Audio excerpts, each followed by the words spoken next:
Bem-vindo de volta para mais uma aula do Grafia Cursos. Vamos continuar então analisando como foi a pregação no passado, né?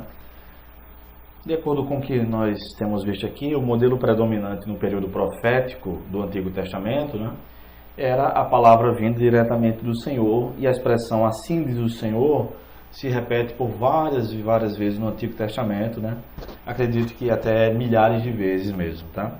Os profetas anunciavam e ilustravam em suas próprias vidas essa ideia. Por exemplo, uma prostituta como esposa, que foi o caso de Oséias, o nome dos filhos como Isaías, que colocou o nome de Emanuel, né, em um dos filhos, um cinto de Jeremias, ou vaso do oleiro de Jeremias, a botija quebrada também na vida e ministério de Jeremias, a morte da mulher de Ezequiel e por aí vai, tá? Depois do exílio, né, no cativeiro babilônico, desenvolveu-se um tipo de pregação muito antiga que o autor do livro Pregação ao Alcance de Todos denomina de homilia primitiva, em que passagens das Sagradas Escrituras eram lidas em público ou nas sinagogas. Como exemplo, nós vamos dar uma olhada agora em Neemias capítulo 8, versículos 1 a 12. Neemias 8, de 1 a 12, diz assim: Então, como se fosse um só homem, todo o povo se reuniu na praça, diante da porta das águas, e pediram a Esdras, o escriba, que trouxesse o livro da lei de Moisés que o Senhor dera a Israel. E assim, no primeiro dia do 7º mês, o sacerdote Esdras trouxe a lei perante a comunidade, que era constituída de homens, de mulheres e de todos os que podiam entender. Então não tinha essa história de que as crianças ficavam separadas, não. Todo mundo que pudesse entender tinha ido lá para ouvir a lei, para ouvir a palavra de Deus, tá? E a leu em voz alta, de frente para a praça, diante da porta das águas, desde o alvorecer até o meio-dia. Então, ele leu durante 6 horas a lei, é muita coisa, né? Do alvorecer ao meio-dia, na presença dos homens e das mulheres e dos que podiam entender. E todo o povo estava atento à leitura do livro da lei. 6 horas de leitura da lei e o povo em reverência. Glória a Deus. O escriba Esdras estava em pé sobre um estrado de madeira que havia sido feito para esse fim, como se fosse um altar, um púlpito, né?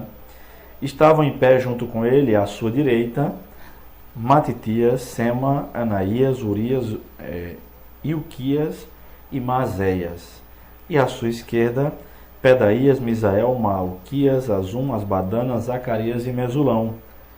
Provavelmente, essas pessoas ajudavam na transmissão, enquanto Esdras ia lendo a lei, né? Numa época sem microfones ainda, eles iriam repetindo, não sei, o texto não deixa claro, tá? Então, desde um lugar mais alto, Esdras abriu o livro e todo o povo conseguia vê-lo. Assim que abriu o livro, todo o povo se pôs de pé. Abriu o livro, na verdade, desenrolou o rolo, né? Porque não havia livros como esse aqui com dorso, por exemplo, né?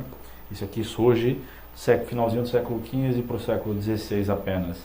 Até então, os livros eram rolos horizontalmente abertos, tá bom? Então, foi isso que Esdras fez. Então Esdras bendisse o Senhor, o grande Deus, e todo o povo levantou as mãos e respondeu Amém, Amém, e eles se inclinaram e adoraram o Senhor com o rosto em terra. Veja quanta reverência nesse culto, quanta reverência a Deus e a sua palavra. Os levitas Jesua, Bani, Serebias, Jamim, Acube, Sabetai, Odias, Mazéias, Quelita, Azarias, Josabade, Anã e Pelaías explicavam a lei ao povo, e o povo permanecia em pé no seu lugar. Essas pessoas, Esdras lia, e esses irmãos ajudavam na explicação da lei, né? O verso 8 diz: Desse modo leram no livro, na lei de Deus, esclarecendo o que liam e explicando o seu sentido para que o povo entendesse a leitura. Aqui está a chave para a pregação bíblica. É ler o texto bíblico, explicar o texto bíblico e aplicar o texto bíblico. São esses 3 verbos que são importantes demais na pregação. Ler, explicar e aplicar.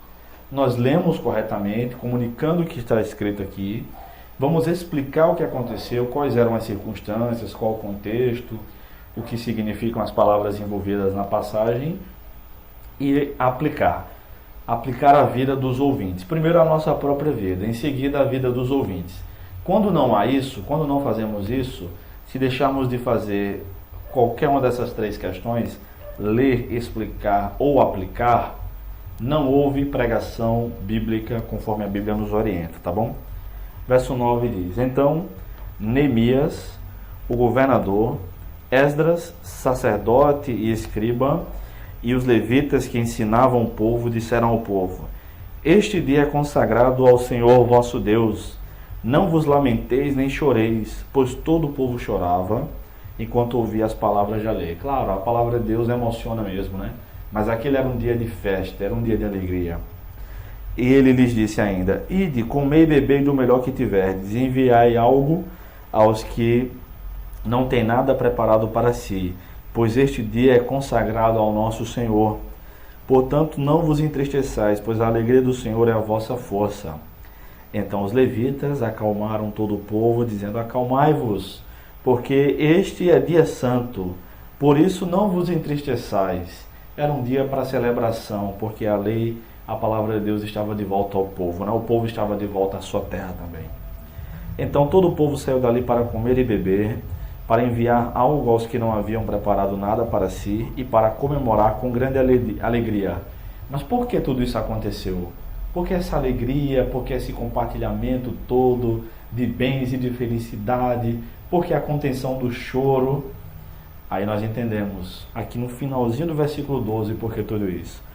Pois, note que tem tudo a ver, está ligado, pois é um conectivo aqui.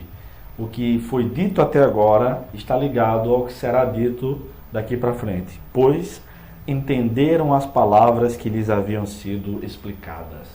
Quando o povo de Deus compreende a palavra de Deus, compreende o que foi explicado, aí há alegria de verdade, né?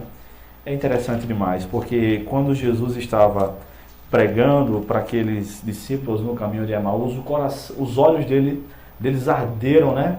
Figurativamente falando, ao verem Jesus, o coração deles arderam, literalmente falando, né?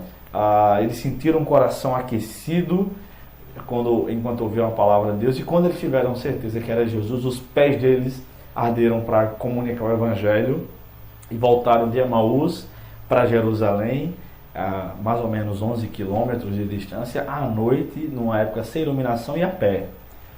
Porque quando nós compreendemos a palavra de Deus, há muita alegria mesmo. Aliás, é isso que diz aqui o penúltimo versículo do Evangelho de Lucas. Lucas 24, 51 diz assim: Depois de o adorar, eles voltaram com grande alegria para Jerusalém. Quando nós adoramos a Deus, nós temos grande alegria, é verdade. Então, esta passagem é uma passagem importantíssima para nós que somos pregadores do Evangelho, tá? Porque precisamos aprender a ler bem o texto, a explicá-lo bem e a aplicá-lo bem. E essa é a função que Deus dá aos pregadores. Essa não é uma função que Deus designou para a criação, embora a criação também anuncie que há um Deus, mas não anuncia a palavra de Deus propriamente dita. E ele também não vai sair pregando por aí. Ele deixou essa missão para nós, tá bom? Por volta dos anos 500 a 300 a.C., filósofos gregos como Corax, Sócrates, Platão e Aristóteles desenvolveram um método de fala, uma retórica, que acabou sendo aperfeiçoada pelos romanos na forma do que nós conhecemos hoje como oratória, principalmente na pessoa de Cícero, né, que viveu aí no 2º ao 1º século antes de Cristo. Mas Jesus pregou o Evangelho do Reino de Deus com muita simplicidade, utilizando principalmente parábolas, aplicando textos do Antigo Testamento à sua própria vida e falando da palavra de Deus à realidade do povo. Uma análise, por exemplo, do livro de Atos dos Apóstolos revela 5 elementos básicos comuns às mensagens apostólicas. São elas: as pregações em Atos sempre falam sobre o Messias prometido no Antigo Testamento, a morte expiatória de Jesus Cristo, a ressurreição pelo poder do Espírito Santo, a volta gloriosa de Jesus Cristo, e há um apelo ao ouvinte para que se arrependa e creia no Evangelho. Esse apelo não é daquele apelo que nós fazemos nas igrejas evangélicas atualmente. Quem quer receber Jesus? Mas o apelo é para mudança de vida, é para crer no Evangelho com tudo que se indica, tudo que se implica. Continue conosco na próxima aula. Este é o Grafia Cursos e este é o curso Pregação Bíblica. Que Deus nos abençoe.